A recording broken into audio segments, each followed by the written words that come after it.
দর্শক আমন্ত্রণ যমুনা টেলিভিশন নিয়মিত আয়োজন ২৪ ঘন্টায় প্রেজেন্টেড বাই আকিজ সানশাইন। আমরা এই অনুষ্ঠানে সচরাচর কথা বলি রাজনীতির বিভিন্ন বিষয় নিয়ে। নির্বাচন যত এগিয়ে আসছে, রাজনীতির নানা সমীকরণ, জোট ভোটের নানান খেলা, এর পাশাপাশি ভোট নিয়েও নানা ধরনের নিরাপত্তা, আইনশৃঙ্খলা বাহিনীর প্রস্তুতি, নির্বাচন কমিশনের সক্ষমতা, রাজনৈতিক দলগুলোর আন্তরিকতা, সবকিছু নিয়ে নতুন নতুনভাবে নানান আলোচনা তৈরি হচ্ছে। সব ঠিকঠাক থাকলে ফেব্রুয়ারির ১২ই ফেব্রুয়ারি অনুষ্ঠিত হতে যাচ্ছে বহুকাঙ্ক্ষিত জাতীয় সংসদ নির্বাচন, সেই সাথে গণভোটও বটে। সেসব নিয়ে আমরা আলোচনা করব। আলোচনার জন্য আমার সঙ্গে এই মুহূর্তে স্টুডিওতে আছেন জাহাঙ্গীরনগর বিশ্ববিদ্যালয়ের অধ্যাপক প্রফেসর নাহরিন ইসলাম খান। প্রফেসর নাহরিন, স্বাগত আপনাকে। আমার সঙ্গে আছেন জাতীয় নাগরিক পার্টির যুগ্ম সদস্য সচিব জনাব তাহসিন রিয়াজ। তাহসিন, আপনাকেও স্বাগত। এবং আছেন বাসদের কেন্দ্রীয় কমিটির সদস্য এবং বরিশাল ৫ অর্থাৎ সদর আসনের সংসদ সদস্য পদপ্রার্থী ডাক্তার মনীষা চক্রবর্তী। ডাক্তার চক্রবর্তী, আপনাকেও স্বাগত। মনীষা, আপনাকে দিয়ে আলোচনা শুরু করতে চাই। গণভোট নিয়ে আলোচনাকে আসলে খুব কম হচ্ছে কিনা এটি একটি বোঝার জায়গা। দ্বিতীয়ত হচ্ছে গণভোট নিয়ে প্রচার প্রচারণার জায়গায় আমরা দেখছি সরকার একটা প্রচার প্রচারণা শুরু করেছে বিভিন্ন সরকারি দপ্তরে, অফিসে, আদালতে। সেটা নিয়ে বিবিসি প্রশ্ন তুলেছে যে অন্তর্বর্তী সরকারের ভূমিকা প্রশ্নবিদ্ধ কিনা। কিন্তু এই প্রশ্ন তোলার সুযোগ আপনারা রাজনীতিবিদরাই করে দিলেন কিনা? গণভোট নিয়ে প্রচার প্রচারণা আপনাদের অগ্রাধিকারে কেন নাই বেশিরভাগ রাজনৈতিক দলের? ধন্যবাদ আপনাকে। দেখুন, প্রথম কথা হচ্ছে যে গণভোটটি তো আসলে জুলাই সনদের উপরে, এবং জুলাই সনদ যেখান থেকে এসেছে সেটা হচ্ছে জুলাই অভ্যুত্থানকে কেন্দ্র করে যে আকাঙ্ক্ষা, সেই আকাঙ্ক্ষাগুলিকে একীভূত করার একটা উদ্দেশ্য নিয়ে জুলাই সনদ হওয়ার কথা ছিল। কিন্তু আমরা দেখেছি যে জুলাই সনদের সেই যে প্রক্রিয়া, ঐকমত্য কমিশন যতবার বসলো, সেই প্রক্রিয়ার মধ্যেই কিন্তু একটা বিভক্তি তৈরি হয়ে গিয়েছিল, এবং আমরা কিন্তু অনেক বিষয় ছিল যেখানে আসলে একমত হতে পারিনি। এবং আমরা বাসদ সহ বামপন্থী ৫টি দল আমরা কিন্তু যখন মুক্তিযুদ্ধের মূলনীতির প্রশ্নটা চলে আসলো, যে সেখানে 4টা মূলনীতি, সেই মূলনীতি জুলাই সনদ বলছে যে তারা সংবিধানে সেই মূলনীতি রাখবে না, এটা রিপ্লেস করবে। তো সেই জায়গাটিতেই কিন্তু আমরা তখন ওয়াকআউট করেছিলাম, এবং পরবর্তীতেও আমরা বারবার এটা বোঝানোর চেষ্টা করেছিলাম যে মুক্তিযুদ্ধের চেতনাকে বাদ দিয়ে তো জুলাই অভ্যুত্থান হয়নি, তাহলে মুক্তিযুদ্ধের মধ্য দিয়ে অর্জিত মূলনীতি কেন আমরা বাদ দিতে চাইছি? তো সেই বিষয়টিতে কিন্তু আসলে শেষ পর্যন্ত কোনো কনভিন্সিং যে জায়গা, সেই জায়গা স্টাবলিশ করা হয়েছে বলে আমরা মনে করিনি, এবং আমরা কিন্তু জুলাই সনদে সইও করিনি। ফলে এখানে এখন যে গণভোটটি হচ্ছে, আমরা মনে করি যে এই গণভোটের মধ্য থেকে জাতিকে ঐক্যবদ্ধ করার বদলে একটা বিভক্ত করার সম্ভাবনা তৈরি হলো কিনা সেটা যেরকম ভাবা দরকার, আরেকটাও ভাবা দরকার যে আসলে গণভোট তো কোনো আইনি বাধ্যবাধকতা তৈরি করে না। তাহলে এই গণভোটের আসলে সত্যিকার অর্থে প্রয়োজনটা কি ছিল? এই গণভোটের মধ্য থেকে এখানে আমরা কি জুলাই অভ্যুত্থানের চেতনা বাস্তবায়ন, বা এটা হ্যাঁ হলে বাস্তবায়ন হবে, না হলে হবে না, আমরা কি এত সরল রৈখিকভাবে বিষয়টাকে বিশ্লেষণ করে ফেলতে পারি? এই জুলাই সনদ যে প্রক্রিয়ায় হয়েছে, বা যেভাবে এখানে বলা হয়েছে যে 30টি বিষয়ে ঐক্যমত্য পোষণ হয়েছে, কিন্তু আমরা যতদূর জানি এখানে 12টার বেশি বিষয় ছিল না যেখানে সব দল একমত হয়েছে। তাহলে কনসেনসাস তো তৈরি হয়নি, যে কনসেনসাস তৈরি করার উদ্দেশ্য ছিল। ফলে আমরা মনে করি যে গণভোটটি আসলে শুধুমাত্র একটা আনুষ্ঠানিকতা মাত্র, এবং সরকার যেভাবে এটার পক্ষে প্রচার করছে, এটা আসলে এটাকে আরো প্রশ্নবিদ্ধ করছে। প্রথম কথা হচ্ছে নির্বাচনী প্রচার প্রচারণা 22 তারিখ থেকে শুরু। তারা তার আগে থেকে মাইকিং করে প্রচার করা শুরু করেছে, তারা বিলবোর্ড লাগিয়েছে। তাহলে এইটা আসলে সরকার একটি পক্ষে যে অবস্থান নিয়ে এইভাবে যদি মানুষকে তারা প্রতিনিয়ত প্রচলিত করতে থাকে, তাহলে আসলে কিন্তু সেখানে নিরপেক্ষতার জায়গাটা বারবার প্রশ্নবিদ্ধ হয়। মনীষা, আমি খুব বিনয়ের সাথে একটু জানতে চাই, মানে গণভোটের পক্ষ আর বিপক্ষ আসলে কারা? সরকার, যদি আপনি বললেন যে একটা পক্ষে অবস্থান নিচ্ছে, গণভোটের আসলে পক্ষের শক্তিকে আর বিপক্ষের শক্তিকে? প্রথমত আমাদের বুঝতে হবে যে গণভোটটা কি নিয়ে, মানে গণভোটটা কেন? গণভোটটা কি জুলাই অভ্যুত্থানের চেতনা নিয়ে? আমরা মনে করি না। জুলাই অভ্যুত্থানের চেতনা আমরা শতভাগ ধারণ করি। আমরা জুলাই অভ্যুত্থানে পুলিশের মুখোমুখি দাঁড়িয়েছি, আমাদের ছাত্ররা জেল খেটেছে, আমাদের ছাত্ররা মার খেয়েছে। আমরা জুলাই অভ্যুত্থানকে একেবারে মানসিকভাবে শতভাগ ধারণ করেছি, সেই জন্যই তো আমরা রাস্তায় ছিলাম। কিন্তু যারা এই সনদটি প্রণয়নের প্রক্রিয়ার মধ্য থেকে জাতিকে বিভক্ত করার একটা জায়গা তৈরি করেছেন, ঐক্যমত্যের নামে অনৈক্য সৃষ্টি করেছেন, আমরা মনে করব যে গণভোটের মধ্য দিয়ে যদি আজকে জাতি একটা বিভক্ত জায়গায় চলে যায়, সেই দায় আসলে তাদেরই নিতে হবে। জি, তাহসিন রিয়াজ, কিন্তু গণভোট তো হচ্ছে এবং হওয়ার কথা। ফলে ধরেন মনীষা আলোচনাটাকে যে জায়গায় নিয়ে গেলেন, যে জাতীয় ঐক্যমত্য কমিশন যে একটা দীর্ঘ ৮-৯ মাস ব্যাপী সংলাপ, তারপরে মেয়াদ বাড়ানো, এমনকি ঐক্যমত্য কমিশনের যিনি ভাইস চেয়ারম্যান ছিলেন, তিনি ঐক্যমত্য কমিশনের মেয়াদ শেষেও তিনি এখন প্রধান উপদেষ্টার বিশেষ সহকারী হিসেবে উপদেষ্টা পদমর্যাদায় কাজ করছেন, এবং উনি গণভোট নিয়ে প্রচারণা সংক্রান্ত একটা সেল তৈরি করেছে, সেটিতেও আছেন।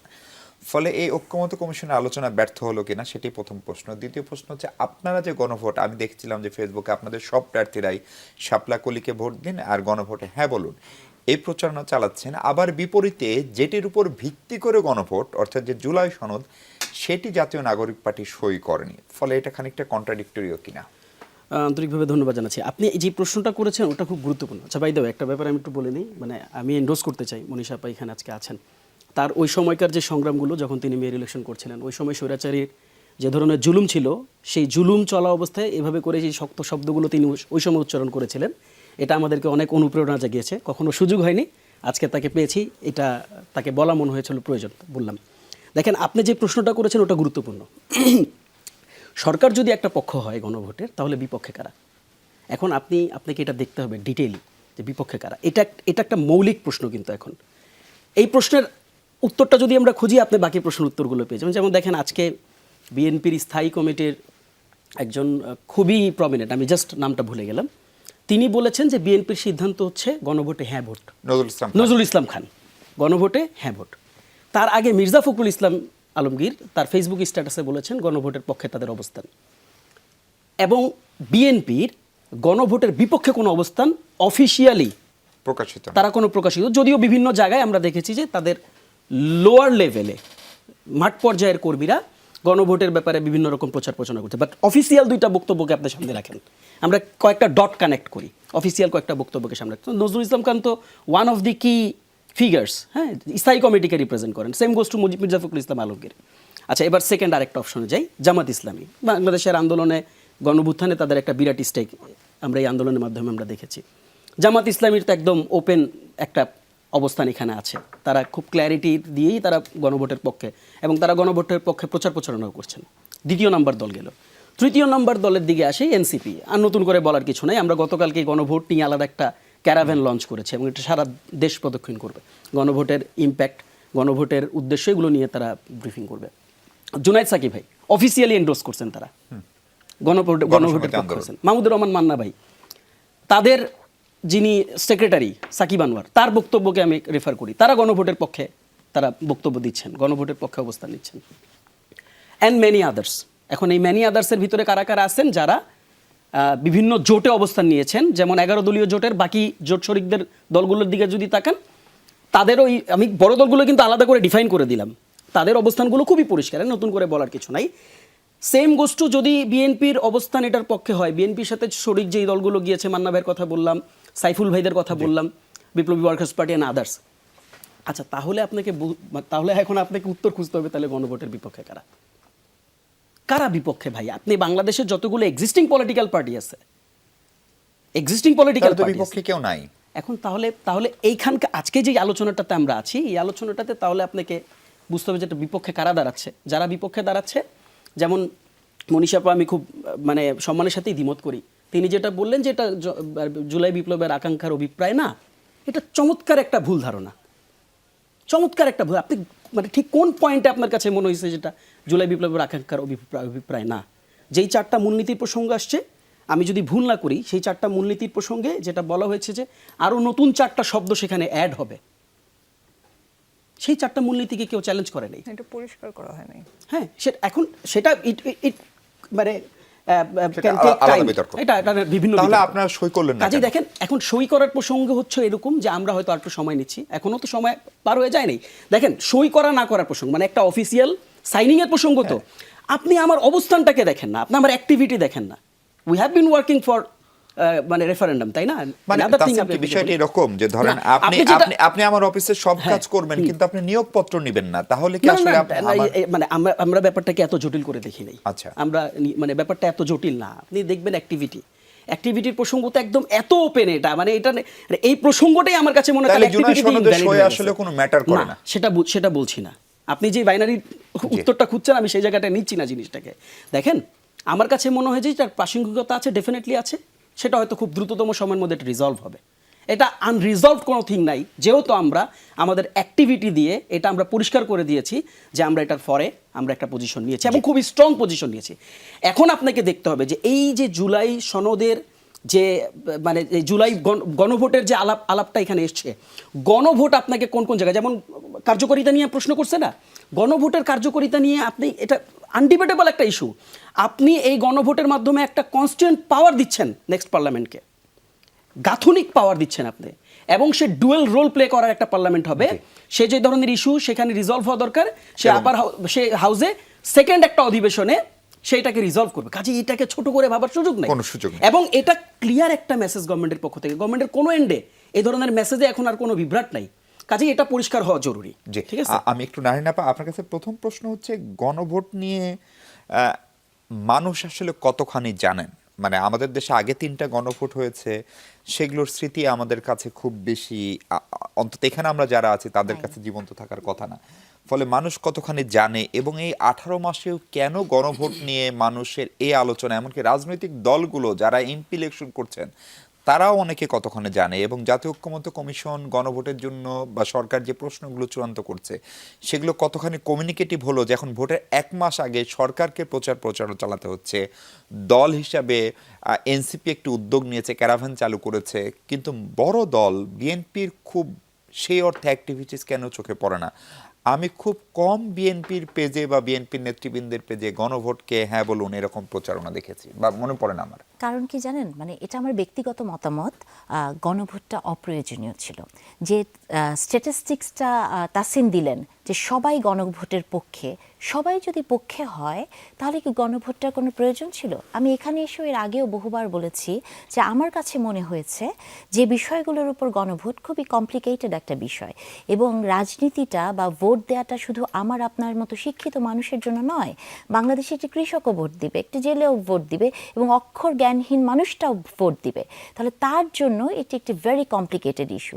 এখন তাসিন যে কথাটি বললেন যে সবাই হ্যাঁ বলছে, সবাই যদি হ্যাঁও বলে আর আপনি যদি গণভোটও করেন, আপনার মনে হয় না যে একটা সরকার কখনো কোনো একটা ভোটের পক্ষে বা বিপক্ষে একটা স্ট্যান্ড নিতে পারে? আমি মনে করি যে এটি মানে সরকারের এক ধরনের পক্ষপাতমূলক আচরণ। আজকে আমাদের দেশে আসলে হয়েছে কি, আমরা তো ইতিহাস ভুলে যাই। ইতিহাসে কিন্তু এগুলোর বিচার হবে মিশু, হয়তো খুব সামনের ভবিষ্যতে হবে না, কিন্তু কোনো না কোনো সময় ইতিহাসের কিন্তু এই প্রশ্নের উত্তর আপনাকে দিতে হবে যে একটি সরকার পক্ষ বা বিপক্ষ করে ক্যাম্পেইন চালাতে পারে কিনা। আমি মনীষা আপার সাথে শতভাগ একমত যে এই যে গণভোটে হ্যাঁ অথবা না, এটা কি সরল রৈখিকভাবে যাবে? আপনার কি মনে হয় পরবর্তী সরকার আসলেও জিনিসগুলো এরকম হবে? তাসিন একটি কথা বলেছেন, আমি একটু বলি, আমি শোনেন, এটাও তো সরলরৈখিকভাবে যায় না, কিন্তু আমি একটা এটা পরবর্তীতে চ্যালেঞ্জ তাসিন, হয়েছে। আমি একটু আপনার কথা কাছে বলি। আসবো। হ্যাঁ না, প্রশ্নটা রাখলাম। না, প্রশ্নটা আপনার উত্তরটা আমি দেই। জিয়াউর রহমানের গণভোট আর এই গণভোট কি এক? যে গণভোটে আপনি বাইনারিতে উত্তর দিতে পারবেন না, প্রশ্ন হচ্ছে এত, মানে হতেও তো পারে না যে কোনো একটি জিনিস আমার অর্ধেক পছন্দ, ওটা কি ছিল হ্যাঁ অথবা না, আপনি তাকে শাসক হিসেবে চান কি চান না? আমি শেষ করি। হ্যাঁ, তো তাহলে এটা আর এই গণভোট, ধরুন গণভোট নিয়ে যারা এত কথা বলছে, আমি জানি বিএনপিও গণভোটের কথা বলছে কিন্তু হয়তো ওভাবে প্রচার করছে না, কিন্তু জামাতে ইসলামী গণভোটের যে নারীর যে বিষয়টি আছে সংসদে, বা তাসিন যেটি বললেন, এই কথাটা আমার খুব মানে খুব মজাই লাগলো শুনতে, যে ওনারা সাইন করেননি কিন্তু ওনারা কাজ করেন। এটা মানে কি ধরি মাছ না ছুঁই পানি? মানে এটি কি কোনো কথা? যে প্রশ্নটা আপনি বললেন মিশু, যে আপনি চাকরি করবেন কিন্তু অ্যাপয়েন্টমেন্ট লেটার নেবেন না, এটা কি জানেন এটা একটি সুবিধাজনক অবস্থানে থাকা। এই সুবিধাজনক অবস্থানে থাকলে কি হবে, পরবর্তীতে হাওয়া যেদিকে যাবে সেদিকে আপনি উত্তরটি দিতে পারেন আমরা তো সাইন করিনি, অথবা আমরা করতে চেয়েছিলাম, বা আমরা তো এই পক্ষেই ছিলাম, তাই না?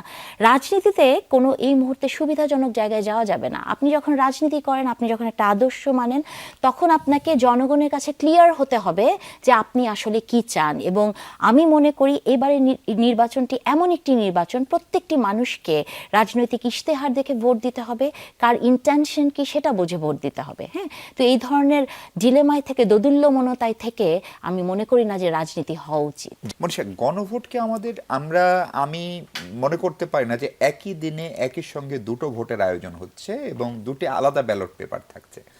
ফলে সেটি আমাদের যে নির্বাচন কমিশন, আমাদের যে প্রশাসন, আমাদের যে পুলিশ, এমনকি আমাদের যে গণমাধ্যম, আমাদের যে শিক্ষকরা, তাদের এখন যারা আছেন তাদের ক্যারিয়ারে অন্তত গত 17-18 বছর তারা আসলে কোনো ভোট করেননি, ভোট দেননি, দেখেননি। ফলে সেটি একটা চ্যালেঞ্জ বলে মনে করেন কিনা? একই সাথে যখন দুটো ভোট হবে, দুটো ভোট গণনা, কোন ভোটটি নির্বাচন কমিশন আগে গুনবে, কোন ফলাফলটি আগে দিবে?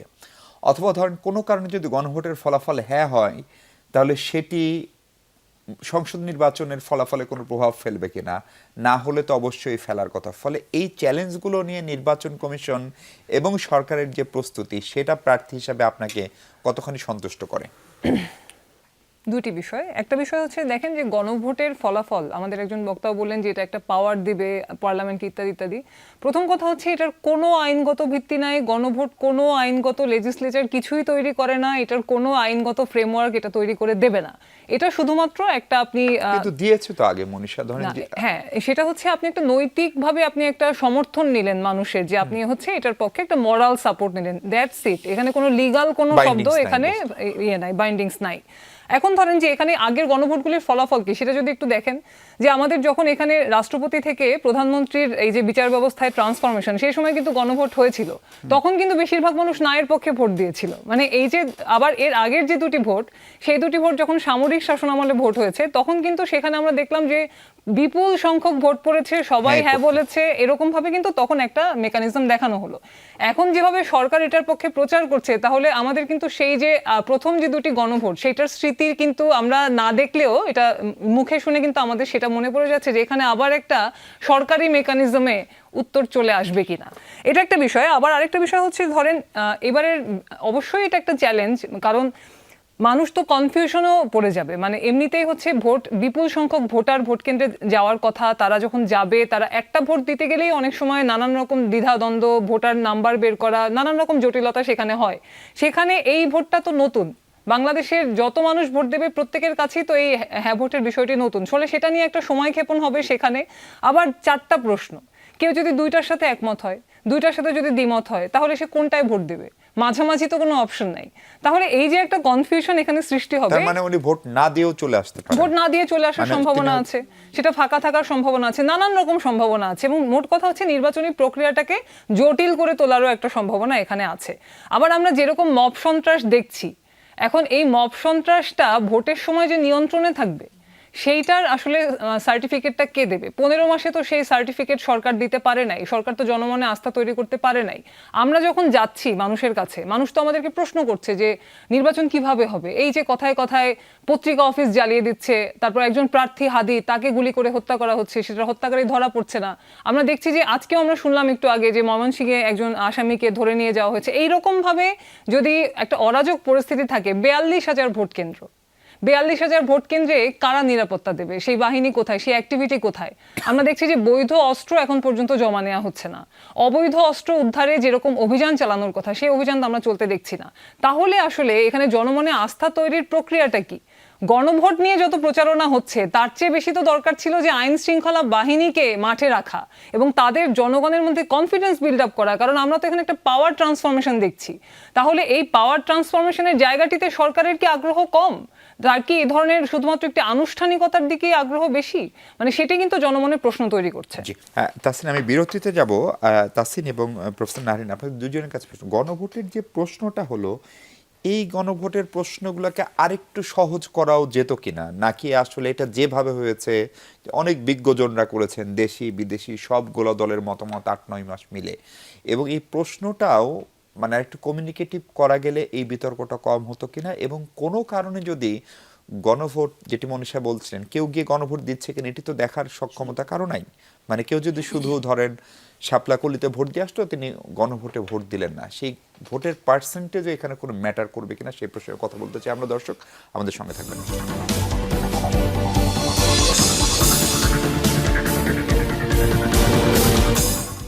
দর্শক আরেকবার স্বাগত 24 ঘন্টায়। তাসিন রিয়াজ আছেন আমাদের সঙ্গে, এনসিপি নেতা। তাসিন রিয়াজ, গণভোটের প্রশ্নগুলো আপনার কাছে একটু জটিল মনে হয় কিনা, আমি এটাকে আরেকটু সহজ করা গেলে এই বিতর্কটা কমানো যেত কিনা? দ্বিতীয় প্রশ্ন হচ্ছে যে কেউ যদি শুধু সংসদ নির্বাচনে, অর্থাৎ এমপি প্রার্থীদের ভোট দেন, এই ভোট না দেন, এবং 2 ভোটের মাঝখানে ভোট পড়ার হার যদি অনেক কম হয়, সেটিও নৈতিকভাবে প্রশ্ন তোলার সুযোগ থাকবে কিনা যারা গণভোটের বিরোধী সেই পক্ষের কাছে? অবভিয়াসলি এটা মানে প্রশ্নের যে প্যাটার্নটা কমপ্লিকেটেড, এটাতে কোনো ডাউট নাই, এটা আরও সহজ হতে পারতো। কিন্তু আমাদের রাজনীতিবিদরা এটাকে সহজ করতে চাইছেন কিনা, এটাও একটা বড় প্রশ্ন। যারা প্রথম আপনি থেকে বলেন আমরা চেয়েছি কিনা? হ্যাঁ, আমরা তো চাইছি, অবশ্যই চাইছি। আচ্ছা, মানে শুধু একটা দল যদি 48 এর আউট অফ 48 যদি মানে ম্যাক্সিমাম পয়েন্টে যদি ডিসেন্ডিং দেয় তো কমপ্লিকেটেড হবে। এখন ডিসেন্ডিং আপনি বলতে পারেন যে এটা তো ডেমোক্রেটিক বিউটি, তাহলে আমি এখন এটার বাইরে তো আমিও বলতে পারবো না, এটা তো ডেমোক্রেটিক বিউটি, আমিও তাই বলতেছি ডেমোক্রেটিক বিউটি। এখন ভাই আপনি ডেমোক্রেটিক বিউটি দেখাইছেন, জটিলতা কিছুটা তো নিতেই হবে আপনার।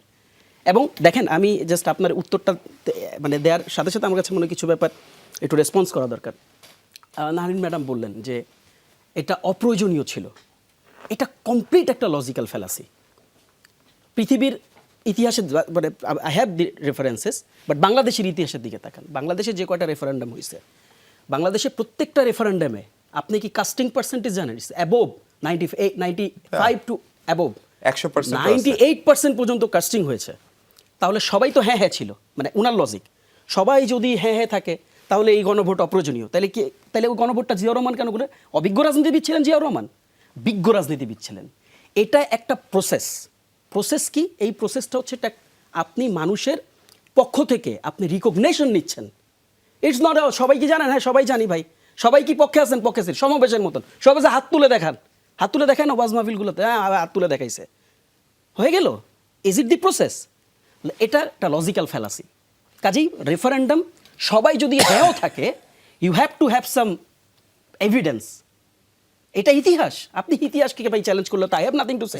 ঠিক এই বিরতির আগে এই প্রশ্নটা আমি আপনাকে করেছিলাম, ধরেন জুলাই সনদে সই নিয়ে আপনি বলছিলেন যে আপনারা হয়তো সই করেননি, কিন্তু আপনাদের অ্যাকশন দেখতে না, আপনি ফলে আমি যে প্রফেসর সই করি নাহরিনের নাই, যে যুক্তি, সেই যুক্তি হচ্ছে ধরেন গণভোটেও তো আপনি অ্যাকশন দেখবেন, সবাই তো এটার পক্ষে, ফলে এটা ইটস ভেরি ওকে। আমি সাইন নিয়ে দেখেন, মানে ইটস টু লেট না তো ভাই, you have time, take time, সমস্যা নাই তো। এই প্রশ্নটা ভ্যালিড হয়ে যাবে, আপনার এই প্রশ্নটাই ভ্যালিড হবে। যদি সময় চলে যায় তখন আপনি আমাকে এই প্রশ্নে জর্জরিত করবেন, আমি জর্জরিত হতে রাজি আছি, কোনো সমস্যা নাই। মানে এটা ভোটের আগের দিন পর্যন্ত সই করা যাবে। আই হ্যাভ দি রাইট, তাই না? Okay. আমার তো স্কোপ আছে। কাজেই আপনার প্রশ্নটা আমি একদম সাদরে গ্রহণ করে নিব। এরপরে দেখেন আরেকটা ব্যাপার বলি, যেমন মনীষা আপা বলছেন সরকারি মেকানিজম। আচ্ছা, গণভোট কোনো দল করতে পারে? হিস্ট্রি কি বলে? পৃথিবীর ইতিহাস কি বলে? বাংলাদেশের ইতিহাস কি বলে? ভাই, গণভোট ইট self is a government mechanism. গণভোট কি কখনো সরকার করছে, করছে, দল করছে কোনো? আজব। হ্যাঁ, আপনি জাস্ট এটাকে আপনার পছন্দ হচ্ছে না, দিস ইজ ওয়ে আপনি ট্যাগিং করতেছেন এটা সরকারি মেকানিজম। আচ্ছা, যদি সরকারি মেকানিজম ধরে নেই, আপনার এই ওয়ার্ডটা পজিটিভ ওয়ার্ড না, নেগেটিভলি বলতেছেন। এই সরকার তো আপনারা আমাকে রিপ্রেজেন্ট করে রে ভাই। এই সরকার বিএনপিকে রিপ্রেজেন্ট করে না, এই সরকার জামাতকে রিপ্রেজেন্ট করে না, এখানে লেফট পার্টিসগুলোকে রিপ্রেজেন্ট করে না, এনসিপিকে রিপ্রেজেন্ট করে না। এটা তো একটা গণপুত্থানের সরকার, it's not a traditional government. এটা কোনো সিস্টেমেটিক প্রসেসে আসা কোনো গভর্নমেন্ট সরকারও না, কোনো গভর্নমেন্ট না। এরপর আপনি আসলেন, আপনি বললেন যে গণভোটের যে একটা প্রাসঙ্গিকতা, খুবই প্রাসঙ্গিক একটা আলাপ নিয়ে আসছেন, সেটা হচ্ছে এটার কোনো আইনি ভিত্তি নেই। ভাই, আইনি ভিত্তিটা ধ্বংস করছিল কে? হাসিনা। তাফসিল নিয়ে আপনি আলাপ দেখেন, এটাকে আইনিভাবে এই প্রসেসকে ধ্বংস করা হয়েছে, গণভোটের প্রসেসকে।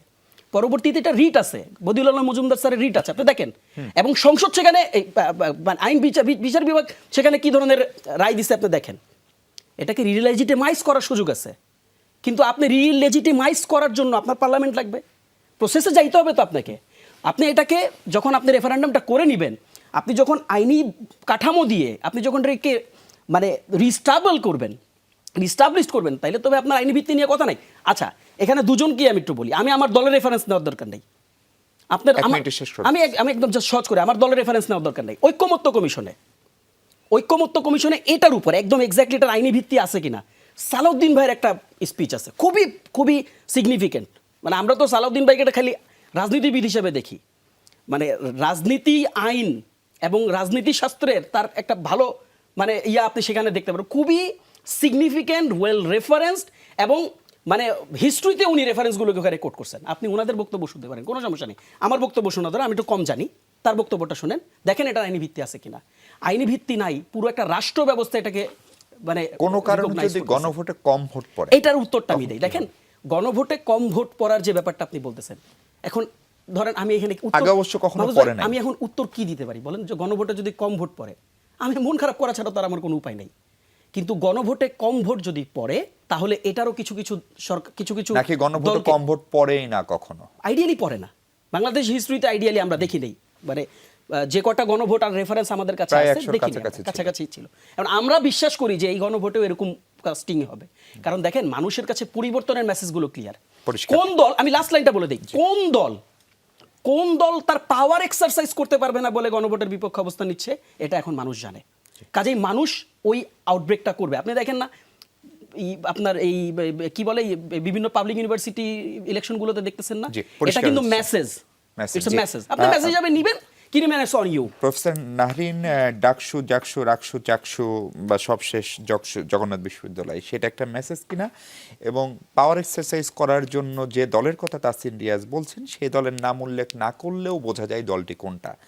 আসলে কি তাই? কারণ গণভোটের মাধ্যমে যদি প্রধানমন্ত্রীর ক্ষমতা একটু কমে এবং বিএনপি যেহেতু মনে করে যে তারাই সরকার গঠন করতে পারবে স্বাভাবিক ভোট হলে, ফলে বিএনপি থেকে প্রধানমন্ত্রী হবেন, ফলে তিনি হয়তো ক্ষমতা কমাতে চান না, মন্ত্রীরা হয়তো ক্ষমতা কমাতে চান না, বিএনপি হয়তো তার নিয়ন্ত্রণের যে রেখা, বিএনপি আগেও রাষ্ট্র চালিয়েছে, সেটা কমাতে চায় না। আওয়ামী লীগের নিয়ন্ত্রণ দিয়ে 17 বছর ক্ষমতায় ছিল, ফলে সেই স্বপ্ন তো আরেকটি ক্ষমতায় যাওয়ার উপযুক্ত দলও দেখতে পারে। ফলে এই পুরো দায়টাকে আসলে বিএনপির উপরে যাচ্ছে প্রফেসর নাহরিন। তা তো যাচ্ছি না, তার আগে একটু কথা বলি যে তাসিন বললেন যে ভোট, গণভোট কি কোনো দল, মানে মনীষা আপাকে বললেন যে গণভোট কি কোনো দল করতে পারে নাকি? কোনো ভোটই কোনো তো দল করতে পারে না, ভোট সবসময় সরকারকেই করতে হবে, তাই না? এটাই তো নিয়ম, আয়োজন। হ্যাঁ, ভোটের আয়োজন সবসময় সরকারকেই করতে হবে। আপনাকে তখন দেখতে হবে যে, না আমি বলি ওইটা different তাহলে এক কাজ করেন, analysis। আপনি কথা বলেন, আচ্ছা, it's okay, আমার you মনে carry হয় আপনি forward, কথা carry বলেন, forward, সেটা বেটার। হ্যাঁ, লজিক্যাল ফ্যালাসি বলছেন, তাই না? লজিক্যাল ফ্যালাসি কি সেইটা না যে আপনি আগের গণভোট করে, যে কথাগুলো বারবার বলছি, মানে আমি জানি না কেন রিপিট করতে হচ্ছে, আগের গণভোটগুলোর প্রশ্নের স্ট্রাকচারটা দেখেন, যেটা আপনারও কোয়েশ্চেন, কমপ্লিকেটেড কোয়েশ্চেন, কমপ্লিকেটেড 4টা কোয়েশ্চেন, তাহলে আপনি 4টা আনসার রাখতেন, 4টার জন্য 4টা আনসার রাখতেন, হ্যাঁ অথবা না। মনীষা আপা যেটা বললেন যে আমি যদি না, তাহলে দুইটা, সেটা গণনা প্রক্রিয়াটা আরো কঠিন হতো না? মানে সেটাই বলছি মিশু, মানে পুরো জিনিসটা যে কমপ্লিকেটেড সেটাই বোঝাচ্ছি। মনীষা আপা যেটা বলেন যে আপনার যদি দুইটায় মত থাকে, দুইটায় না থাকে, থাকতেই তো পারে, আপনি একটা মানুষ, তাই না? তাহলে আপনার অ্যান্সারটা কি করে আসবে? এই গণভোট যেটা, মানে এই কথাটা তো সত্যিই আপনাকে বিশ্বাস করতে হবে যে ল্যাঙ্গুয়েজ স্ট্রাকচার, বাংলাদেশে এখন পর্যন্ত প্রচুর মানুষ আছে যে স্বাক্ষর করতে পারলে তাকে আপনি এডুকেটেড ধরেন, সে জানেই না যে ব্যালটটা কি করে ভাঁজ করতে হবে। তো সেই জায়গাতে আমি মনে করি যে এটা একটা কমপ্লিকেটেড ইস্যু। আর যে প্রশ্নগুলো আপনি করছিলেন, যে একটা প্রশ্ন কি ছিল মিশু, যে মানে এই ছাত্র সংসদগুলোর নির্বাচন থেকে বিএনপি, হ্যাঁ, এইটার একটা উত্তর আমি আপনাকে দেই, সব জায়গাতেই দেই, মানুষ বলবে এক কথা সব জায়গায় বলি। আমি বিশ্বাস করি এই মুহূর্তে ছাত্র সংসদের নির্বাচন কোনো রিফ্লেকশন না জাতীয় নির্বাচনের। এটার অনেকগুলো কারণ আছে। দেখেন, একটা বিশ্ববিদ্যালয়ের ছাত্র, তাই না, শিক্ষার জায়গা, মানে অনেক কিছু। এবং ছাত্র নির্বাচনে ধরেন আমি যতদিন বেঁচে থাকবো, কালকেও বলেছে একটা টিভিতে, যতদিন বেঁচে থাকবো এবং বাংলাদেশে থাকবো, আমি বলবো যে ছাত্র নির্বাচনে যে ইঞ্জিনিয়ারিংগুলো হয়েছে সেটি একসময় ইতিহাস সাক্ষী দিবে যে সেটি সত্য ছিল। এখন হয়তো সেটি প্রমাণ হচ্ছে না, কিন্তু হবে। আপনি দেখেন ছাত্র সংসদ নির্বাচনগুলোতে যে কিছু কোয়েশ্চেন এসেছে, 12টা কোয়েশ্চেন ডাকসু থেকে দেওয়া হয়েছে না, মানে ঢাকা বিশ্ববিদ্যালয়, কোনো উত্তর পেয়েছেন? বা আমরা যে কমপ্লেন করেছি, বের হয়ে এসেছি, তদন্ত কমিটি, কোনো রেজাল্ট এসছে? কারণ আমি একজন মানুষও যদি নির্বাচনে একটি প্রশ্ন করে, নির্বাচন কমিশনের দায়িত্ব না সেটার উত্তর দেয়? আজ পর্যন্ত দেয়নি।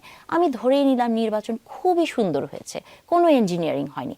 কিন্তু আপনাকে দেখতে হবে যে রাজনীতিটি কেমন ছিল। ধরেন গত 17 বছরে যে দলগুলো জিতেছেন তারা কিন্তু রাজনীতি করেছেন, তাই না? তারা অন্য দলের লেবাসে গুপ্ত হিসেবে রাজনীতি করেছেন। ছাত্র দলের ছেলেটি কিন্তু সেটা করতে পারেনি, তাই না? বা আপনি এখন দেখেন জাতীয় পার্টি নিষিদ্ধ নিয়ে অনেক কথা হচ্ছে। জাতীয় পার্টিও কিন্তু এমন একটি পার্টি, তাদের কিন্তু গুপ্তভাবে রাজনীতি করতে হয়নি, তারা কিন্তু জাতীয় পার্টির নামেই রাজনীতি করেছে। তাহলে এই ছাত্র সংসদে কি সমস্যাটি হয়েছে দেখেন, ওয়েলফেয়ারের রাজনীতি হয়েছে বিজেপির মতো, তাই না? আপনি ধরেন এটাও বলি সব জায়গায় যে আপনার বাবা অসুস্থ, সেই খোঁজটি কেউ নিয়ে তাকে ইবনে সিনাতে ভর্তি করে দিবে, তাই না? আপনার ভাইয়ের চাকরি হচ্ছে না, আপনাকে ইসলামী ব্যাংকে চাকরি দিয়ে দিবে। আপনার পড়াশোনার টাকা রোজগার করতে হবে, আপনাকে একটা কোচিং সেন্টারে চাকরি দিয়ে দিবে, আপনি টাকা রোজগার করতে পারবেন। এই যে ওয়েলফেয়ারের রাজনীতি, এবং সবচেয়ে বড় রাজনীতি কোথায় হয়েছে জানেন? হলের ভেতরে যে ধরনের ফ্যাসিলিটিস রাজনৈতিক দলের মানে ব্যানারে দেয়া হয়েছে। আপনি তো ঢাকা বিশ্ববিদ্যালয়ে পড়েছেন, রাজশাহীতে পড়েছেন, পাবলিক বিশ্ববিদ্যালয়ে পড়েছেন, আমি পাবলিক পাবলিক বিশ্ববিদ্যালয়ে পড়েছি।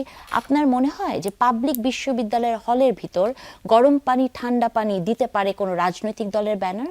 পাবলিক বিশ্ববিদ্যালয় বা যে কোনো জায়গায় আপনি একটা ডোনেশন দিতে গেলে, যেগুলোই বলছেন ধরেন এগুলো ধরেন হয়তো তাদের উদ্দেশ্য ছিল রাজনৈতিক ভাবে গেইন করা, কিন্তু কাজগুলা কি খারাপ? না, কাজ তো কখনোই খারাপ না, কিন্তু মিশু আপনাকে এটাও বুঝতে হবে আপনি যখন ডোনেশন করবেন, ডোনেশনের টাকাটা যখন আপনি নেবেন, এই টাকার অর্থায়নটা উৎস কি? কীরকম, উৎসটা কি। আপনি ধরেন যেমন ধরেন বাংলাদেশ সালমান এফ রহমান, হ্যাঁ, সে যদি এখন এসে একটা বিরাট কোনো কিছু আপনাকে দিয়ে দেয়, আপনি সেটা নিয়ে নিলেন এবং আপনি জানলেন যে একটা ক্যান্সার হসপিটাল করলো, কিন্তু আপনাকে উত্তর দিতে হবে না টাকাটা কোথায় থেকে এসেছে? তাহলে কিসের এই পরিষ্কার সংস্কার, আপা। তাই না? ছাত্র সংসদ কিসের নিয়ে পরিষ্কার সংস্কার? আপা, ওই প্রশ্নটার উত্তর আপনি করবেন কিনা একটু? কোনটা? যে বিএনপি আসলে গণভোটের পক্ষে কাজ করছে, হ্যাঁ এর পক্ষে, পাবলিক পারসেপশন হচ্ছে এবং তাসনিম রিয়াজ দাবি করছে যে বিএনপি বোধহয় গণভোটটা চায় না বা হ্যাঁ এর পক্ষে না। শুনেন, বিএনপি হচ্ছে আনুষ্ঠানিক ঘোষণা যাই হোক না কেন। বিএনপি হচ্ছে এদেশের অভাগার দল, হ্যাঁ, এই অভাগার দল মানে যাই করে না কেন পারসেপশন গুটি কয়েক দল অন্যভাবে ক্রিয়েট করে। বিএনপি তো সংস্কারের পক্ষে। আপনি দেখেন বিএনপি যে ছাড়গুলো দিয়েছে, না, অনেক কিছু ছাড় কিন্তু বিএনপি দিয়েছে। কেন দিয়েছে? বিএনপি নির্বাচন চায়, নির্বাচনমুখী একটা দল। তাদের ছাড়ের জায়গায় কিন্তু যে পরপর 2বার প্রধানমন্ত্রী হতে পারবে না বা অনেক কিছু আছে দেখেছেন। তাহলে সে বিএনপি তো সংস্কারের পক্ষে। সংস্কারের পক্ষে একটি দল কেন হ্যাঁ ভোটের পক্ষে থাকবে না? এবং বিএনপি তো অফিসিয়ালি বলছে। আমি মনে করি যে যেটা তাসিন বললেন যে বিএনপির নিচু লেভেলের নেতারা হয়তো মানে মাঠ পর্যায়ের নেতারা হয়তো এটা বলছে। এখন বিএনপি তো ছোট একটা দল না, বা তাসিনদের মতো একটা দল না যে 100 জন মেম্বার আছে, তাই না? তো যেখানে কোটি কোটি মানে সদস্য আছে, তার নিচের লেভেলে কি হলো সেটাকে তো আপনি বলতে পারেন না। সমস্যাটা কি হয়েছে জানেন? মিডিয়াগুলোরও এখন সমস্যা হচ্ছে যে বিএনপির ধরেন ছোট একটা নেতা কি বললো সেটা খুব ফলাও করে প্রচার হয়, আর বড় দলগুলো মানে আদার্স দল যেমন জামাতে ইসলামী বা এনসিপি, তারা যখন একটি কথা বলে তখন তাদের মন্তব্যগুলোকে বলা হয় ব্যক্তিগত মতামত, তাই না? এবং বিএনপিরটাকে বলা হয় রাজনৈতিক মতামত, দলীয় মতামত, তাই না? তাহলে এটাই হচ্ছে এক ধরনের সমস্যা। আমি মনে করি যে বিএনপি সংস্কারের পক্ষে, এবং বিএনপি যদি অফিসিয়াল স্ট্যান্ড হয়, তাদের যদি স্ট্যান্ডিং কমিটি বলে যে আমরা হ্যাঁ ভোটের পক্ষে আছি, তাহলে বিএনপি হ্যাঁ ভোটের পক্ষে সেটাই হ্যাঁ আছে। ভোটের পক্ষে। জি মনীষা, আপনি একটু ছোট করে বলবেন কিনা যে ধরেন যে আপনি 22 তারিখ থেকে তো আনুষ্ঠানিক প্রচার প্রচারণা শুরু হবে, বা এখন যে ধরনের আনুষ্ঠানিক প্রচার প্রচারণা আপনারা চালাচ্ছেন, আপনি আপনার ওখানে বিএনপির প্রার্থী আছে, জামায়াতের প্রার্থী আছে, চরমনের প্রার্থী আছে, এই কোন প্রার্থীরাই কি গিয়ে ভোটারদের সঙ্গে এই গণভোট নিয়েও কথা বলছে, বা আপনি নিজেও বলছেন, নাকি আপনারা শুধু আপনার প্রতীকেই ভোটটা চাচ্ছেন? দেখুন, আমরা আগেও বলেছি যে আমরা গণভোটটাকে আসলে খুব প্রয়োজনীয় মনে করছি না, ফলে এখানে প্রচারণা এটা বাসদের চালানো, অবস্থা। হ্যাঁ, আমরা জি। গণভোটটাকে প্রয়োজনীয় মনে করছি না, ফলে এটা নিয়ে প্রচারণা চালানোটাও আমরা খুব গুরুত্বপূর্ণ মনে করছি না। আর জুলাই অভ্যুত্থানের বিষয়ে দেখেন, জুলাই সনদে ঐক্যমত্য কমিশনে বসে ডিসিশন হলো যে 5% হচ্ছে গিয়ে নারী ক্যান্ডিডেট দিবে সমস্ত দল। ইতিমধ্যে তো সনদ বরখেলাপ করে বসে আছে বিভিন্ন দল। তো এখানে জানেন যে 41টা দলের মধ্যে 30টা দল তারা হচ্ছে প্রার্থীই দেয় নাই, কোনো নারী ক্যান্ডিডেটই দেয় নাই আর কি। 30টা। হ্যাঁ, ফলে ধরেন যে এখানে আলটিমেটলি ইতিমধ্যে যতটুকু ঐক্যমত্য হয়েছিল সেটাকে ভায়োলেশন করার উদাহরণ তো আমাদের সামনে। ফলে এখানে সনদে সই করলেই যে সবাই সনদ মানে সেটা যে না, এটা তো পরিষ্কার। আবার ধরেন এখানে একটা কথা এসেছে যে গণঅভ্যুত্থানের সরকার। অবশ্যই এই সরকার গণঅভ্যুত্থানের মধ্য দিয়ে এসেছে এবং আমরা এদেরকে সমর্থন দিয়েছিলাম, আমরা ঐকমত্য কমিশনে গিয়েছিলাম। কিন্তু সরকারের একটু আমরা যদি পারফরমেন্সটা দেখি, তাহলে পারফরমেন্সটা কি? পারফরমেন্সটা হচ্ছে যেটা বাংলাদেশে কোনোদিন হয়নি, সেটা কিন্তু তাদের হাত ধরে হয়ে গিয়েছে। 13 দিনে 48 বছরের চুক্তি হয়েছে ডেনমার্কের এপিএম টার্মিনালের সাথে। সেই এপিএম টার্মিনালের সাথে এই যে চুক্তি, যেটা শুক্র শনিবারে বসে চুক্তি সই হয়েছে, এই ধরনের মানে একেবারে অবৈধ কাজ যারা করেছেন, সেইটার প্রতিবাদ যখন আমরা করতে গিয়েছি তখন কিন্তু সেখানে পুলিশ লাঠিচার্জ করেছে বামপন্থীদের মিছিলে। কিন্তু যখন দীপু দাসকে হত্যা করা হলো, হত্যা করে লাশ পুড়িয়ে দেওয়া হলো, এইরকম নৃশংস ঘটনা সবার চোখের সামনে ঘটলো, সেখানে কোনো পুলিশ দূরবীন দিয়েও খুঁজে পাওয়া যায় নাই। তো সরকারের অ্যাটিটিউডটা আসলে কি? সরকার কোন দিকটা রক্ষা করতে চায় আর কোন দিকটাকে সে হচ্ছে গিয়ে তার কোন এজেন্ডাগুলিকে বাস্তবায়ন করতে চায়, সেটা আসলে একটা বিষয়। মনীষা, ধরেন পুলিশ যে অবস্থায় আছে, এবং আমরা একটা রিপোর্টও দেখছিলাম যে নির্বাচনী দায়িত্বকালেও পুলিশ তার দায়িত্ব পালন করতে পারবে কিনা সেটার উপরে রাজনৈতিক চাপ থাকতে পারে। তারা ভোটের দিন স্বাধীন এবং চাপমুক্তভাবে কাজ করতে পারবে কিনা, কোনো কারণে যদি ব্যর্থ হয় পুলিশ বা নির্বাচন, তাহলে পুলিশের উপরেই সব দোষ গিয়ে আবার চাপবে কিনা। ফলে পুলিশের কনফিডেন্স ফেরানো, ধরেন বলা হয় যে আওয়ামী লীগের শেষ 15-17 বছরের পুলিশকে যেভাবে রাজনৈতিকভাবে ব্যবহার করা হয়েছে, তার ফলাফল স্বরূপ এই গণ অভ্যুত্থান, এবং গণ অভ্যুত্থানের সময়ও পুলিশ যে ধরনের টার্গেটে পরিণত হয়েছে সব পক্ষের, সেখান থেকে পুলিশকে আসলে কতখানি অ্যাক্টিভ করা গেল, এবং পুলিশ অ্যাক্টিভ না হলে, সিভিল প্রশাসন অ্যাক্টিভ না হলে আমাদের নির্বাচন আসলে কতখানি ভালো হবে, গ্রহণযোগ্য হবে, সেটি নিয়ে আলাপ করতে চাই দর্শক। তার আগে ছোট্ট ছোট্ট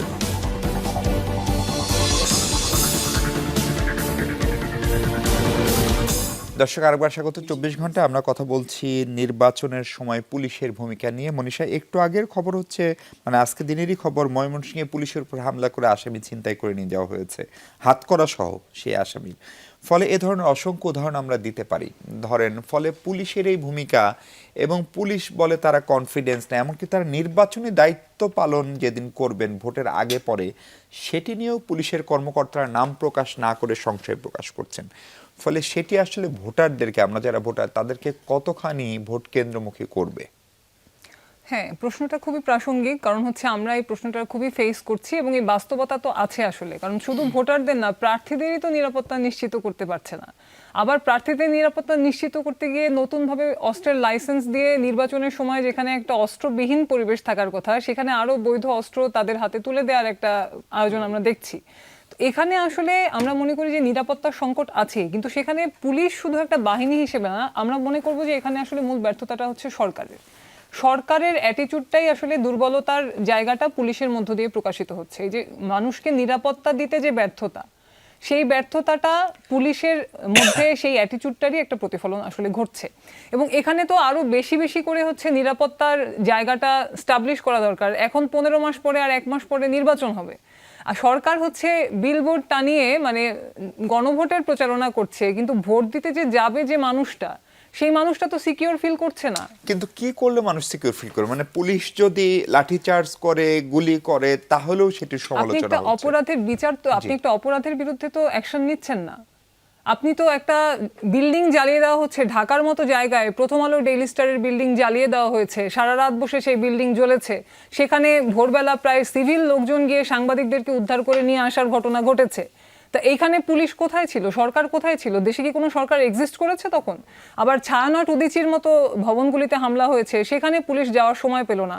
আবার আমরা দেখি অনেক আন্দোলনে ঠান্ডা পানি দিয়ে হচ্ছে তাদেরকে এয়ার কুলারের ফিলিং দেওয়া হয় আর কি, প্রখর রোদের মধ্যে। তো এই যে পক্ষপাতদুষ্ট অ্যাটিটিউড, এই অ্যাটিটিউডটা তো মানুষ বুঝতে পারছে যে এখানে গভর্নমেন্টের এজেন্ডা যখন বাস্তবায়ন হয়, তখন গভর্নমেন্টের অ্যাটিটিউডটা থাকে যে তার সমস্ত প্রশাসনিক বাহিনীগুলিকে দিয়ে তারা সাপোর্ট দান করে, আর যখন হচ্ছে তার মনে হয় যে এই জায়গায় আমার কোনো পারপাস নাই বা এখানে হচ্ছে আমার পারপাসের বিরুদ্ধে যাচ্ছে, তখন তারা এই ধরনের অ্যাটিটিউড করে। এখন ভোটে গভর্নমেন্টের এজেন্ডা কি? ভোটের মধ্য থেকে তারা কি পিসফুল পাওয়ার ট্রান্সফরমেশন চায়? সেইটার উপর নির্ভর করবে যে তারা আসলে বাহিনীগুলিকে মাঠে নামাবে কিনা, নিরাপত্তা দিবে কিনা। জি, তাসলিন, এই যে পুলিশ কারোর সঙ্গে নরম আচরণ করে, কারোর সঙ্গে গরম আচরণ করে, এইটাকে আসলে পুলিশের সিদ্ধান্ত করে নাকি রাষ্ট্রযন্ত্রের সিদ্ধান্তের কারণে করে? আমরা ধরেন যে গুম খুন কমিশনের প্রতিবেদনটা যখন দেখলাম, তখন দেখলাম যে কোনো কাজে আসলে আইন শৃঙ্খলা বাহিনী স্বপ্রণোদিত হয়ে স্বতঃস্ফূর্তভাবে তদন্তের ফলাফল নিজের সিদ্ধান্তে করেনি। সেই সিদ্ধান্তগুলো টপ টু বটম আসলে বাস্তবায়িত হয়েছে। এখনো কি পুলিশ এরকমই করে? মানে যেখানে নিষ্ক্রিয়তা সেখানে উপরের নির্দেশে নিষ্ক্রিয়তা, যেখানে সক্রিয়তা সেখানে উপরের নির্দেশে সক্রিয়তা, এবং এইটার কোনো সুযোগ কি আপনারা পাচ্ছেন কিনা? না, তাই হয়তো করে, আমি আসলে ভালো করে বলতে পারবো না। এটা আইজিপি এটার ভালো উত্তর দিতে পারবে, as being the top order of. মানে যদি স্বীকার করেন তিনি, যদি স্বীকার করেন তিনি করতে পারেন, আমি জানি না। আর এক্সট্রা সুবিধার কথা যেটা বললেন, দেখেন ভাই, আমরা এক্সট্রা সুবিধা কই থেকে পাবো? না এক্সট্রা সুবিধা আমি বললাম, আমি বলছি এই সুবিধাটা পাচ্ছেন আপনারা কিনা সেটাই বলি। আমাদের মানে জুলাই অভ্যুত্থানের সম্মুখভাগের এক নারীকে আপনারা বাসা থেকে পুলিশ তুলে নিয়ে আসছে, রিমান্ডও দিয়ে দিছে, 100 কোটি না 200 কোটি টাকা চাঁদাবাজির অভিযোগ। পরবর্তীতে এটার সোর্স খুঁজে পাওয়া যায় না। এই যে 100 কোটি 200 কোটি টাকার চাঁদাবাজির অভিযোগ, এটা কোন একটা লোকাল পত্রিকা করছে, তারপর বাংলাদেশে খুব প্রমিনেন্ট একটা হাউস করছে, যিনি একজন মাইনরও বটে, কিভাবে হয়েছে যার আমি বয়স কিছু জানি 17 না। বছর। তাহলে এটার সুবিধা তো এটা পাচ্ছে না, তো আমি দেখতেছি বরং অসুবিধা হচ্ছে তাদের আরো। And same goes to others. আপনি সিলেটে একটা ঘটনা দেখছেন, একটা গণঅভ্যুত্থানের প্রসেস, এটা প্রসেস যাক, সেটা ভিন্ন বিতর্ক। আবার আমরা তো এই প্রসেসও দেখছি যে দিনের পর দিন নগর ভবন আটকে রাখার আপনি গল্প শুনেন নাই? কে করছিল ভাই? তো এনসিপি করে নাই। কাজেই ঠান্ডা পানি, ঠান্ডা হাওয়া, এটা শুধু এনসিপির গায়ে লাগছে, এটা আসলে বলাটা আমার কাছে মনে হয় যে একটা অবিচার। যে আর কার কার গায়ে লাগছে সেটাও আসলে বিচার করা উচিত। আর আমি মানে এই প্রক্রিয়া, আমি আসলে মনীষাপাকে আর কোনো পয়েন্টে কাউন্টার করবো না, জাস্ট একটা লাইন বলে দিই। দেখেন, মানে ডিস্যাটিসফ্যাকশনস তো এভরিওয়্যার, মানে এভরিওয়্যার। এখন আপনি গণভুত্থানের সরকারকে পারফরমেন্স দিয়ে কোশ্চেন করবেন, আমি আপনার চেয়ে বেশি করি। তার পারফরমেন্স দিয়ে কোশ্চেন আমি তার থেকে বেশি করি, আপনার থেকে বেশি করি। বাট আপনারা যে ধরনের ইস্যু নিয়ে মানে ইস্যুগুলোকে ডিল করেন, আমাদের কাছে মনে হচ্ছে এটা প্রচণ্ড রকম অবাস্তব কল্পনা বিলাসিতা। সেরকম অবাস্তব কল্পনা বিলাসিতা সেটা হচ্ছে যে লাল বই পড়ে আপনি বিরাট বিপ্লব সংগঠিত করে ফেলবেন বাংলাদেশের পার্সপেক্টিভে, এটা যেরকম অবাস্তব কল্পনা বিলাসিতা, এই যে প্রসঙ্গে আপনারা সরকারকে ডিল করতে চান, সমালোচনা করতে চান, ওরকম মনে হয় আর কি আমাদের কাছে। এটা একটা বিরাট বিতর্কের বিষয়, আমি সেই জায়গাটা যাচ্ছি না। ছোট কিছু রেসপন্স। নির্বাচন আইন শৃঙ্খলা বাহিনীর ভূমিকা নিয়ে আপনি কতক্ষণে আশাবাদী? না, আমি আশাবাদী বা নিরাশাবাদী আমি এইভাবে করে বলতে চাই না। দেখেন, এটা একটা ডিসফাংশন, কমপ্লিট ডিসফাংশন একটা উইং ছিল না? জি। যে ধরনের টপ অর্ডার এখান থেকে পালাই গেছে, এই টপ অর্ডারের ভ্যাকিউম তো আমাদের হাত দিয়ে পূরণ হওয়ার সুযোগ ছিল না, আমাদের পলিটিক্যাল লেগেসি নাই। কাজেই দেখেন যেভাবে করে এটা ফিল আপ হয়েছে, যেভাবে করে এখন এটাকে আমরা আসলে ফাংশন করাইতে চাইতেছি, এই ফাংশনালিটির গোড়ায় প্রবলেম আছে। আপনি দেখেন, আপনি আবছা প্রশ্ন করলে হবে না মাহফুজ ভাই, আপনাকে প্রশ্ন করতে হবে যে 5 তারিখের আগে এই টোটাল গ্রুপ অফ মানে যে পুলিশ তারা কিভাবে ফাংশন করছে, এখন কিভাবে তারা আসলে ফাংশন করতে পারে। তবে ইয়েস, আপনি যে প্রসঙ্গটা তুলছেন এটাকে আমি 100% এগ্রি করি। সেটা হচ্ছে যে এই সরকারের উচিত ছিল যে তাদের কনফিডেন্স বুস্ট আপ করার জন্য কিছু স্টেপ নেওয়া, তারা এটা নেয় নাই। এবং তারা কেন নেয় নাই, আমি যেরকম প্রশ্ন করছি তার কাছ থেকে জবাব চাচ্ছি। আমরা তো আইন উপদেষ্টাকে রেগুলার প্রশ্ন করি, আমরা স্বরাষ্ট্র উপদেষ্টাকে রেগুলার প্রশ্ন করি, আমরা সেই প্রশ্ন এখন জারি রেখেছি, আমরা কম্প্রোমাইজ করছি না, জাস্ট কিছু রেসপন্স দিই। দেখেন, মানে নাহরিন আপা বললেন যে এই বিভিন্ন ছাত্র সংসদে যে ধরনের, আমি জাস্ট পার্টিকুলার উনান ইউনিভার্সিটিকে প্রসঙ্গ করে বলি, তার ইউনিভার্সিটির ভিসি, তার ভিসির পক্ষটা এখন পরিষ্কার, তারেক রহমানের গাড়ির সামনে তিনি লাফ দিয়ে পড়েন, পক্ষটা পরিষ্কার। কাজেই দেখেন, তার ভিসি, তার এত শক্ত পক্ষ, সেই ভিসিও আপনার উত্তর দিতে পারলো না। সেই ভিসি তো অ্যাটলিস্ট উত্তর দিও, বাকি তো সব জামাতি ভিসি আপনার ধারণা মতে, তা আপনার ভিসি আপনার উত্তর দিতে পারলো না। দেখেন, এই যে র্যাগিং বলে যে কটা সমস্যা, আপনি প্রশ্নটা করছেন খুব ভ্যালিড প্রশ্ন। যে ধরনের কার্যক্রমগুলো বিভিন্ন ছাত্র সংগঠন সেখানে করছে, আমি কোনো ছাত্র সংগঠনকে ডিফেন্ড করতে চাই না ভাই, I do not belong. But দেখেন, আপনাকে বেসিকে দ্বারাই আলাপ করতে হবে। একটা ছাত্র সংগঠন ফিল্টার বসাইছে, আপনি বসালেন না কেন? আপনার দলের মন্ত্রী যারা ছিল তারা ব্যাংকের মালিক না? এখন সেই সম্পত্তির হিসাব আপনি জানেন তো, আমরা তো দেখছি হলফনামাগুলো। আপনার ব্যাংকের মালিক আছে, আপনার টাকা দেয় না ভাই, আপনি ফিল্টার বসান না, আপনি রাজনীতি করবেন? আপু, আমি তো একটু শেষ করি। আপনি সারাদিন হইলো অমুক ভাই তমুক ভাই নিয়ে মিছিল দিবেন, কোন ধরনের কল্যাণমুখী কাজ করবেন না, অন্য কেউ কল্যাণমুখী কাজ করলে আপনার সমস্যা। একদম। মানে আপনার কাছে আমি একটু নির্বাচন আইন শৃঙ্খলা বাহিনী এবং প্রশাসনের ভূমিকা, একটা প্রশ্ন অনেকেই করছেন যে আসলে আমাদের এই প্রশাসন, এই পুলিশ তো বহুদিন ভালো নির্বাচন করে নাই, এমনকি রাজনীতিতেও একটা শূন্যতা আছে। বিশেষ করে বেগম জিয়া মারা যাওয়ার পরে সরকার প্রধান ছিলেন এরকম কোনো রাজনীতিবিদ নাই, অর্থ মন্ত্রণালয় চালিয়েছেন এরকম কোনো রাজনীতিবিদও নাই কোনো দলে, স্বরাষ্ট্র মন্ত্রণালয় চালানো 1-2 আছেন, পররাষ্ট্র মন্ত্রণালয় চালানো সক্রিয় কোনো রাজনীতিবিদ নাই, মোর্শেদ খান আছেন, উনি খুবই অসুস্থ। ফলে এইসব সংকটের পাশাপাশি পুলিশ এবং প্রশাসনের এখন পর্যন্ত যে ভূমিকা, সেটা 12ই ফেব্রুয়ারি নির্বাচনের আগে পরে আসলে কেমন প্রত্যাশা আপনার? প্রথমত আমার কাছে মনে হয় মিশু, যে পুলিশের মনোবল ভেঙে গেছে, এই কথাটা শুনতেই আমার খুব হাসি পায়। কারণ একটা পুলিশ বা আর্মি হওয়ার আগে আপনাকে যে সাইকোলজিক্যাল টেস্টের ভেতর দিয়ে যেতে হয়, মনোবল ভাঙে কি করে? আপনি কি পৃথিবীর কোনো পুলিশের কথাই, যে পৃথিবীর এত দেশে যুদ্ধ হয়, আন্দোলন হয়, শুনেছেন পুলিশের মনোবল ভাঙে? আমি মাঝে মাঝে আমার কাছে মনে হয় যে এটিও কি কোনো পলিটিক্যাল গেম কিনা। কারণ আমি অনেক পুলিশের বড় বড় অফিসারদের সাথে কথা বলেছি ব্যক্তিগতভাবে, তারা বলেছেন যে আমাদের কিন্তু সক্ষমতা ঠিকই আছে, কিন্তু এটা কি আসলে কোনো প্রপাগান্ডা কিনা যে এটি করে জনমনে আর একটু ডিফারেন্ট কিছু তৈরি করা। আমি কয়েকটি প্রশ্নের উত্তর আমাকে আপনার ওই প্রশ্নের উত্তর দেওয়ার আগে বলতেই হবে। আমি তাসিনদের মতো রাজনীতিবিদ যারা সংস্কারের কথা বলে, যারা নতুন রাজনীতির স্বপ্ন দেখায়, আমি মনে করি উনি যে কথাটি মনীষা আপাকে এখানে বলেছেন যে লাল বই পড়ে এসে আন্দোলন করে, এটি অত্যন্ত ন্যাক্কারজনক এবং নোংরা কথা। এই লাল বই, আমি শেষ করি, আপনি না আমার কথা বলেন, আপনি প্রতিবার আপনি আমার কথাগুলো আপনি বলেন, শব্দটা যখন আপনি তাহলে সব কথা আপনি বলবেন, তাহলে আজকে সব কথা আপনি বলবেন। আমার ইচ্ছা হলে আমি বলতে পারি নোংরা শব্দটা আপনি এই শব্দটা নিয়ে আমি আপনার কথা আমি বুঝতে পারলাম না আপনি এত উত্তেজিত কেন আছেন? উত্তেজিত হইলাম না। আমার কথা হচ্ছে যে আমি কথা বলবো না, হলে আপনি বলেন। বলেন, আপনি নোংরা, সুন্দর, ভালো, মন্দ, এগুলো ভেরি রিলেটিভ ওয়ার্ড, এবং আমার কাছে যেটা নোংরা সেটা আপনার কাছে নোংরা নাই হতে পারে। কথা বলতে দিতে হবে। প্রতিটা আমার বক্তব্যে উনি মাঝখানে অনেকক্ষণ কথা বলছেন। আমি এই কথাটাই বলতে চাই, প্রথমে যাকে স্যালুট দিয়ে উনি ইনসেন শব্দটা খুব খারাপ আপনি আমাকে ইনসেন্ট বলতে পারেন না। আমি আপনাকে ভদ্রতা বলিনি। জ্ঞানটি একটু থাকতে হবে। আমি হ্যাঁ, প্ল্যাটফর্ম থেকে আমি বলছি, কিন্তু সবার তাসিন সাথে আপনাকে কখনো দেখিনি আপনি এত অভদ্র আমি আচরণ এখনো করেন। অভদ্র আচরণ আপনি করতেছি না, insane আমি বলবেন। rather আমরা একজন আমার করে মনে কথা হয় বলি এটা প্লিজ, কি কোনো কথা আমরা হতে একজন পারে, করে কথা মিশু? বলি, আমরা আমি আপনি খুবই শেষ স্মাইলি করেন। ফেস এটা নিয়ে talk তাসিন, কিভাবে উনি কথা শেষ করার পর বলবো? আমি আপনার হ্যাঁ, কাছে প্লিজ, আসবো। হ্যাঁ, ক্যারি ফরওয়ার্ড। যে কথাটা আমি বলছিলাম, কথা না বলতে দিলে এখন মাঝখানে আমিও তো মানুষ না, কথা খেয়েই হারিয়ে যায়।